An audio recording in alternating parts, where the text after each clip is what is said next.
Мой свекор Храбков Александр Иванович родился в 1898 году в селе Петропокровское Балашихинского района Московской области. Работал в ВГПУ города Москвы.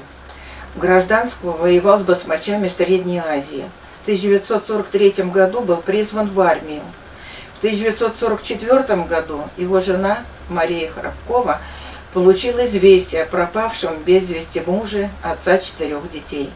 В 1984 году пришло письмо из города Киверцы Волынской области, Украина, от следопытов-школьников из школы номер 4 с просьбой навестить братскую могилу, где захоронены останки погибшего экипажа сгоревшего танка.